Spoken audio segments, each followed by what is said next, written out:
Hi guys, welcome to another video. I know I've been missing, but I'm back. As far as consistency is concerned, I know you guys will probably give me like a 0. But anyway, here's another video for you. I hope you enjoy it. So I'm just going to be catching you all up on what I've been doing since the last video. March, I went back to my home country to the end of my contract, and I was just looking for a new school, because I was just kind of like over being at my previous school, and I just wanted more, like, to see other places and more of this stuff here. But anyway, I'll explain everything to you. I got home, oh my god, after a year, and I was so excited to be with friends and family, and people were so happy to receive me as well. Guys, a year is a long time being away from home. So for anybody who's considering doing TEFL, think about that. There are those who will go home after 6 months, but if you do that, you're missing out on the opportunity to travel as well. And I feel like a lot of people who do the whole TEFL thing do it because they want to save a bit of cash but also travel. So I don't know, people's priorities are different. Okay, so being home was really amazing. I got to see so many of my friends and family, and I got really recharged, emotionally, spiritually, and I got to like cool off. So 3 days into my stay at home, I was out with my friends, and my mother gave me a call. She's like, Zima, just come home as soon as you can.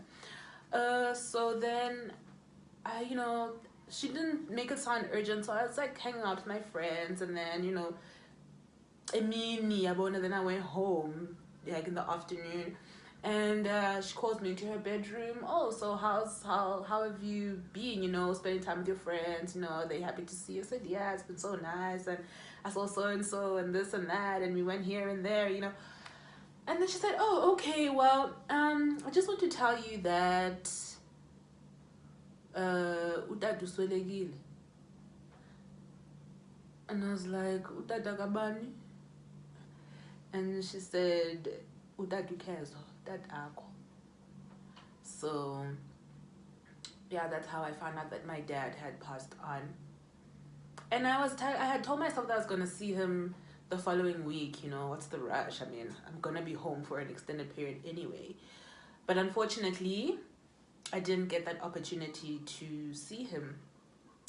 And it's really sad, it is sad, because he's my dad, and it's kind of weird speaking about him in past tense, but anyway, he's passed on. So after my mom told me, I said, okay, because my parents are divorced, and like, there's like this, I don't know what the dynamic is in a case like that. It's always really kind of tricky, because it's the other wife that sort of makes all the arrangements in terms of the funeral, and she sort of delegates and stuff like that. So I had to kind of like wait. Anyway, nobody communicated with me. I ended up going to the family, to their house, and sort of like, hey, how can I help? Anyway, so after my mom told me, I went to my friends and I let them know, and they're really supportive. I'm really grateful to my friends for being there for me. I don't know what I thought. Like, I didn't know what was going to happen. Like, and the funny thing is that we have a funeral business at home. Like, I've been to many funerals. I've directed so many funerals. Like, it's nothing new to me. But in the case of my dad, I was just like, how is this going to happen? What am I going to do? Like, are people going to come? Like, what happens?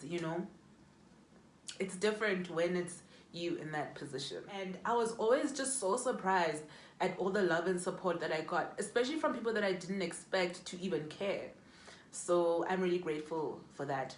I didn't spend a lot of time crying over my dad's passing, and I don't know whether the fact that I've worked in the business of death has something to do with it, or I actually think more specifically the fact that I've sort of been like dissecting the concept of death for a while. Not, I think not consciously, but I understand. I'm fully aware of the fact that, you know, life force just exists in this body. Like, it's an energy, and once the body dies, it doesn't mean that the spirit is dead. So wherever my father's spirit is at right now, I really feel that he's at a better place and probably much happier than how he was during his final days on earth. Honestly, like, I love my dad to death. And what brings me so much joy is that after his funeral, there were a lot of people who approached me, you know, and said, "Oh, you must be this Zima that your dad is always going on about. Your father's always talking about you."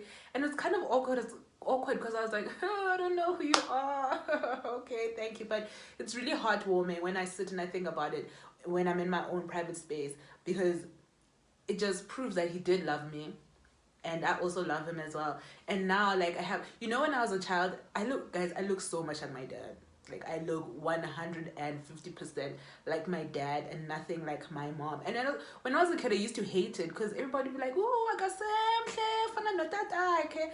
I'd be like, "Mama, do I look like a boy?" She'd be like, "Nah, girl, chill out, relax."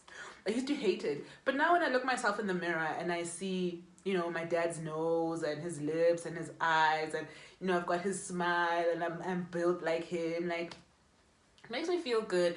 And I spoke to this one lady who actually was a client of ours after my father's, it turns out that they went to the same church as my dad. After the funeral, I think it was her grandkid who passed on, and my family was conducting the funeral. So there was a day where she like pulled me aside. I didn't know her, you know. She also approached me on some, "Oh, so you must be Zima, da da da da." It's like, "Yes, Gogo."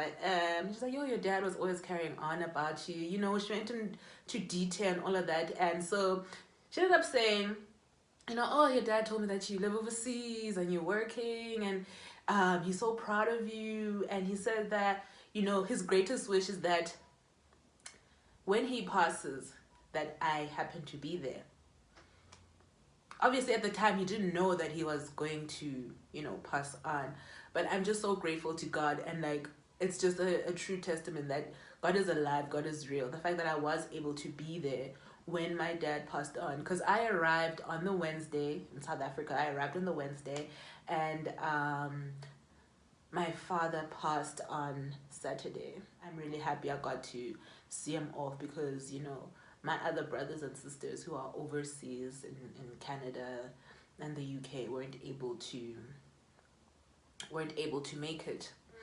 So my time at home, guys, was just like super crazy. I went through every single emotion. Like, I got the full package, like the full deal. Like, everything that I've missed out on during that year that I was here in China, like, I got all of that. I got like the thrills, I got the sadness, I had like a summer romance. Like, guys, it was really, really nice. Everything was, you know, I experienced everything. I'm really grateful for the opportunity to have gone home, because other people chose to travel, and, you know, other people didn't even go home. They stayed here. There's actually a colleague of mine on my way back to China. I bumped into him in the same plane as mine. I'm just like, "Nigga, why didn't you let me know that you're around? You know, could have hung out." And, you know, I was really excited to see him. And he was like a couple of seats, you know, behind me. And he like sort of whispered. So I'm just like, "Huh?"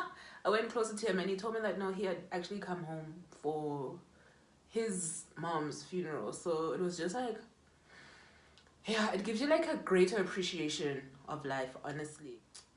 I got so much love and support from my friends, and you know, they really, they sheltered me so much. You know, they made sure that I was okay. You know, like, we had dinners, we had lunches, we went out a lot. Like, they were really just like showering me with so much love.